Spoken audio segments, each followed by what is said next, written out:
Estamos en contacto con el profesor David Galeano. Hola profesor, ¿cómo estás? Buen día. Buen día, Enrique. Un saludo cordial para vos y para la audiencia de Radio Monumental. Bueno, estamos acá con Gaby Sosa en la previa ya a la Nochebuena, obviamente. De hecho, Un saludo a Gaby. bueno, de hecho Perdón. Gaby es profe? como, a ver, yo soy fanático, no sé, de Olimpia, Choco de Cerro. Gaby es fanática de la Navidad, así es su arte es ser fanática de la Navidad y es como que es un día muy especial para nosotros hoy, profesor, por eso, porque venimos haciendo una previa desde septiembre. Y te quería preguntar respecto al tema del pesebre. ¿Cuál es lo que es? Sí. ¿El pesebre es algo nuestro paraguayo o también se es costumbre en otros países del mundo? Claro, en el formato que le damos acá en Paraguay, sí es paraguayo, pero de origen obviamente no. De origen corresponde a la tradición cristiana que llega acá con los conquistadores, particularmente con los misioneros, ¿verdad? Con los jesuitas, franciscanos, dominicos, mercedarios, que son los que estuvieron acá. Y se instaló la tradición y luego fue tomando un ropaje propio.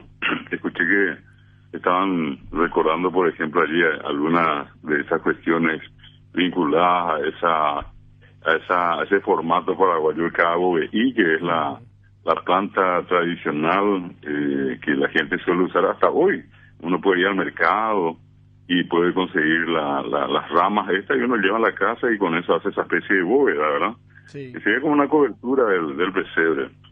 Y luego lo que ya acá a nivel, digamos, repito, paraguayo, la casita que ahora se hace con el techo capiquí, ¿verdad? Es decir, capiquí, ya estamos con el tema guaraní, se incorpora algo tan característico, pero tan descriptivo lo que es este tiempo.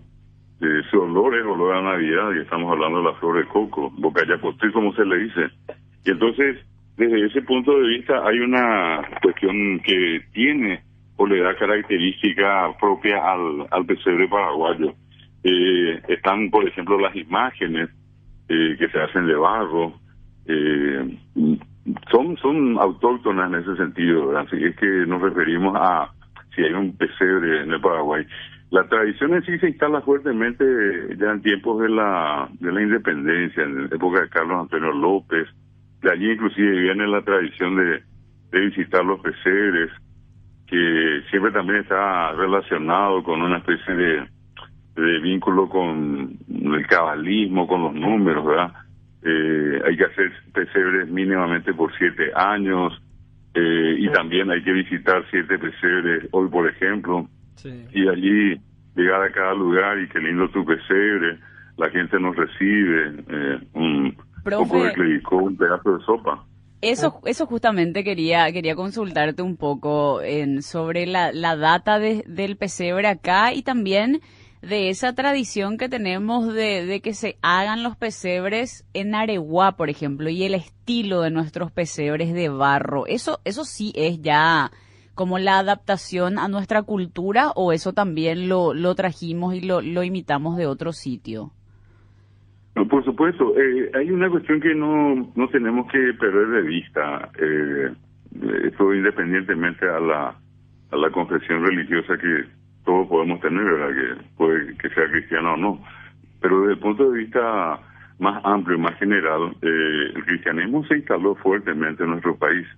Y entonces, esto de crear comercialmente, voy a usar esa palabra, los pesebres y ponerlos a la venta, porque uno en este momento va a Areguá y eso es lo único que uno ve es pesebre, ¿verdad? Sí. Todo Areguá es un feroz pesebre.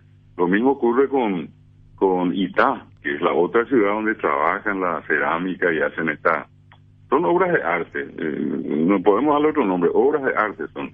Y lo mismo ocurre en Tomatín, porque son 3 grandes centros en Paraguay, digo grandes, no digo únicos, ¿verdad? Que se dedican a la producción de imágenes, ¿verdad? El caso de Areguá, que es que tiene una tradición, digamos, más antigua y más extendida, el caso también de Itá y el caso de Tomatí. Ahora bien, repito yo el tema de, como es una tradición muy arraigada acá, ya cuando por muchos motivos, sobre todo en los grandes centros urbanos, el caso de Asunción, mismo hoy Ciudad del Este, tal vez Encarnación, ya no existe esa posibilidad de a veces tener todo a mano, todo ese tema de estar apurado, ir al trabajo, ¿verdad? Yo creo que hoy en día resulta mucho más práctico para la mayoría es ir directamente a Areguá, pues, sin tener que ir a Areguá, ya al Mercado 4 o cualquiera de los mercados que tenemos, los super, y vamos a encontrar los pesebres ya hechos. Entonces, se convirtió eso, quiera o no, ¿verdad?, en una actividad de producción y obviamente de generación de recursos para la gente. No perdamos de vista que la gente que vive en nuestras ciudades, acá en el entorno, del caso ya mencionado Areguá, tiene como base fundamental de ingreso la producción que ellos hacen en materia de imágenes, de cerámica, ¿verdad? Y eso está otra vez vinculado a las fechas. Hay fechas en las que ellos van produciendo un tipo determinado de imágenes que es la que se va a necesitar, se va a precisar, y esta obviamente todo este tiempo es el tiempo ya de Navidad. Esto para nosotros no es hoy, sino que esto empezó ya para toda la gente que produce, empezó prácticamente mucho antes de diciembre, pero pongamos una fecha de diciembre y esto se va a extender lo más seguro hasta el 6 de enero o 10 de enero, ¿verdad? Sí. Ahora, profe, entonces, digamos, si nos remitimos a la tradición, ¿cómo surgió, cómo empezó lo del pesebre en nuestro país y en qué países es costumbre? Obviamente, como decía, son los países probablemente de mayor tradición católica. No sé, te consulto, por ejemplo, en Irlanda, que tiene una tradición católica muy importante también es costumbre tener un pesebre o es más y es algo que proviene de los franciscanos. Decía, para recordar un poco la historia, ¿cómo empieza la costumbre de tener un pesebre? Si no estoy tan acordado, creo que tengo una fecha, 1224, año 1224. Por allá a lo mejor ustedes pueden chequear en Google, ¿verdad? Fue el primer año en que San Francisco de Asís instaló la imagen, ¿verdad?, del pesebre. Y entonces podemos poner ese como un punto de partida. Sin embargo, lo que el pesebre en realidad recuerda es a la Sagrada Familia, constituida con la venida, en este caso, del niño Jesús, ¿verdad?, el Tupanají, que nosotros le decimos, ¿verdad?, que también tuvo una adaptación al guaraní. Como en el guaraní nunca existieron ni San José, yo me refiero a la cultura, ni Santa María, ni Jesucristo. Entonces, cuando la tradición se instala en esta parte del mundo, en América, inclusive tuvo una especie de resistencia por parte de los nativos, los indígenas, por algo muy simple, ¿verdad? Eran imágenes que no condecían con las características de ellos, ¿verdad? Por ejemplo, con la fisonomía, a eso me refiero. Eran blancos, Jesús de ojos azules, ¿verdad?, rubio. Entonces, si ustedes tuvieron la oportunidad, o si no, en la ocasión que les toque, yo siempre recuerdo lo que quedó de la reducción de Santa María de Fe allí en Misiones. Y allí hay una imagen de lo que es la Sagrada Familia, que finalmente, repito, es el centro del pesebre, donde de un lado uno puede ver la imagen clásica de Jesús, de Santa María y San José, con los rasgos así occidentales. Y del otro lado, lo que se mimetizó en el mundo guaraní y comenzó a ser aceptado inclusive por aquellos indígenas reducidos, no por los monteses, por los reducidos. Entonces, allí, ¿qué es lo que uno va a ver? Y va a ver una imagen de Santa María, de San José y de Jesús con tez morena, ¿verdad? Con los ojos un poquitito más estirados, ¿verdad? Y con eso sí ellos vieron algo así como, bueno, son iguales a nosotros. Pero lo primero, esos rasgos occidentales originalmente cristianos, ¿verdad? No, por eso decía, como que no entraron dentro de la cultura guaraní así en el primer intento. Por eso es que la Iglesia a lo largo del tiempo usó una serie de técnicas que obviamente tenían como finalidad penetrar y hacer que esa tradición sea incorporada en los pueblos reducidos. Y entre otras cosas, por ejemplo, el tener que traducir todo ese contenido religioso al idioma guaraní. Y con eso también que las figuras comiencen a tener las características fisonómicas del nativo, del indígena. Y allí también no tenemos que olvidar que los nativos hasta hoy, los indígenas hasta hoy, porque lastimosamente tenemos la costumbre de hablar de ellos a veces en tiempo pretérito, hasta nuestros libros están se refieren a ellos en tiempo pretérito, hasta hoy ellos tienen una vida donde lo material, y eso incluye la construcción del material, no es parte de la costumbre original de ellos. Entonces cuando llegan los conquistadores, allí hay un elemento muy importante, se construyen las reducciones, obviamente son los indígenas los que hicieron ese gran trabajo, una feroz obra de arte también, y notablemente cuando 150 años después, en 1767, los jesuitas en particular fueron expulsados del Paraguay, ocurrió el fenómeno a lo mejor menos esperado, que prácticamente todos los indígenas volvieron al monte y aquellas enormes construcciones, esas moles de piedra, quedaron vacías. Y bueno, allí quedaron esas manifestaciones cristianas hechas por los nativos. Y se incorporaron a partir de ese tiempo palabras como Tupán para referirse a Dios, el Ibaga para el cielo, el Añanetá para el infierno, porque es una cosa que vale la pena la ocasión de aclararles, en el mundo indígena, en el mundo guaraní, no existe el infierno. Para el guaraní solamente después de esto existe el Iwimanahín, la tierra sin mal, que es nuestro destino final. O sea, ese es el fin nuestro. La tierra es simplemente un medio, somos transeúntes acá. Nosotros no somos para acá. Por eso es que ellos tienen el concepto de que la tierra no tiene dueño, los animales, las plantas no tienen dueño, porque nosotros no somos para acá. Esto no es nuestro. Nosotros acá tenemos que buscar algo que se llama Tecócatú, que es la vida plena. El que llega a eso logra lo que se llama el aguillé. El aguillé, bien dicho con la I, ¿verdad?, significa no lo que paraguayamente decimos nosotros, gracias, de muchas gracias, de agradecimiento, sino que el aguillé en realidad es el estado de gracia, es un estado de plenitud, un estado de completamiento espiritual.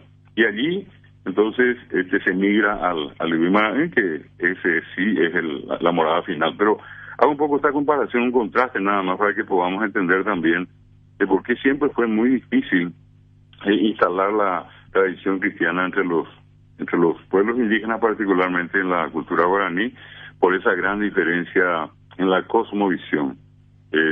Una tradición cristiana que nos presenta, repito, el cielo, el Ibaga, son palabras que fueron creadas, porque para el indígena, allí arriba, como nosotros siempre imaginamos, nosotros decimos cielo y miramos arriba, y decimos cielo y pensamos en Dios, ¿verdad?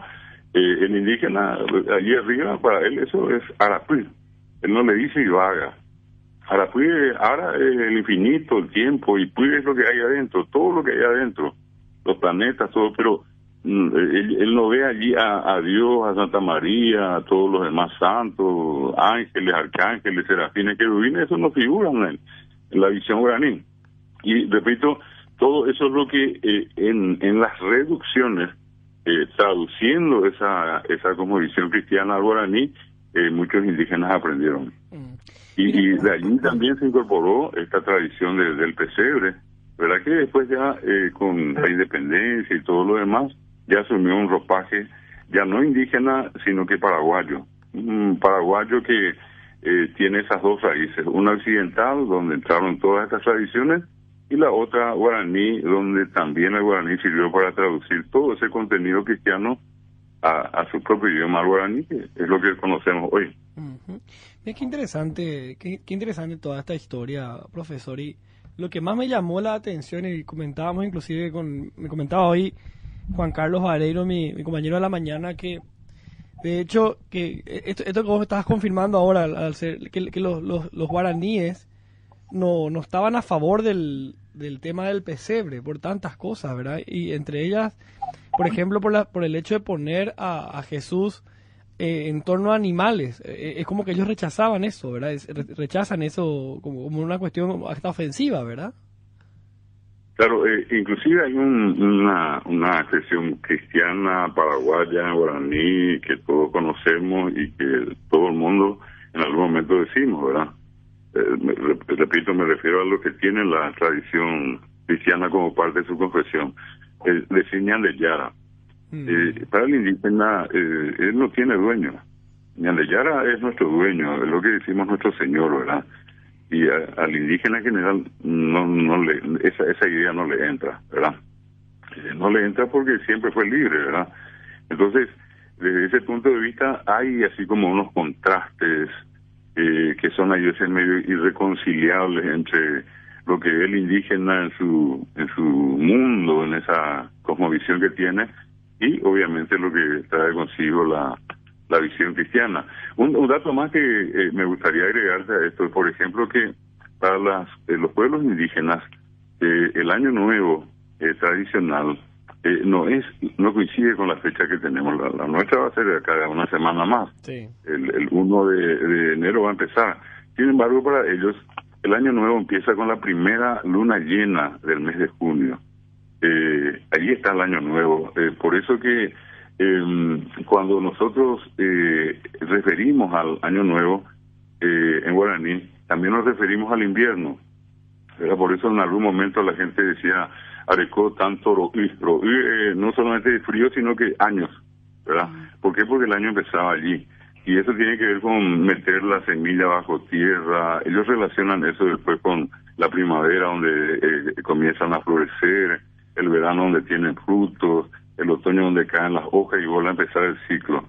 Y siempre coincide con el solsticio de invierno. Entonces, la celebración que ellos hacen del Año Nuevo es otra vez distinta a esta tradición que tenemos occidental. Obviamente, todos aquellos que entre ellos se han aculturado ya toman esta tradición occidental como la suya también.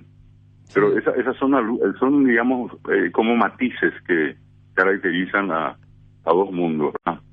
Por eso cuando nosotros decimos, y eso lo voy a decir en un sentido así bien objetivo, cuando decimos muchas veces que somos Robamocoy, lo de Robá entender como en un doble sentido, ¿verdad? Nosotros es como que vivimos en dos mundos. No nos cuesta nada dar la vuelta acá y decirle a alguien, Yumisa, pues, y del otro lado, en fracciones de segundos, tráeme el cuaderno que está sobre la mesa. Y vuelvo a traer acá, apenas se hace nada, ¿no? Y digo, traer acá, allí sobre la mesa está el cuaderno. Tan fácil suele ser.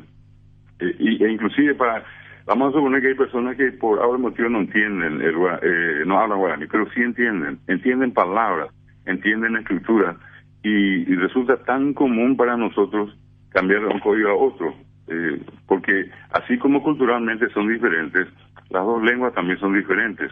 Hay cosas que podemos decirlas en guaraní, hay otras cosas que no, o en castellano, y hay cosas que decimos en el guaraní que son imposibles de traducir al castellano. Un ejemplo nada más, a la siesta nosotros solemos saludar en guaraní, decimos Baecha Banda Sayé. Es una palabra, una frase que todo el mundo dice. Sí. No es una inversión ni nada. En cambio, en castellano no existe buena siesta. Nosotros decimos buen día, buenas tardes en todo caso, buenas tardes, buenas noches. Claro. Pero buenas siestas no hay. Y a eso me estoy refiriendo. Cuando al indígena se le fue presentando esta serie de patrones de conducta nuevos, él lo fue acomodando de a poco, ¿verdad? Y mucho de eso fue absorbido. Es lo mismo que hoy hablamos de Tupacé y Cacupé, ¿verdad? En guaraní, Tupacé, Tupá, Dios, sí, la madre, y Cacupé de Cacupé. Eso en el mundo indígena no existe, ellos no saben quién es. Ahora, aquellos que están aculturados, repito, sin problema, ya entienden eso. Uh-huh. Profesor, muchísimas gracias por este contacto, ¿sí?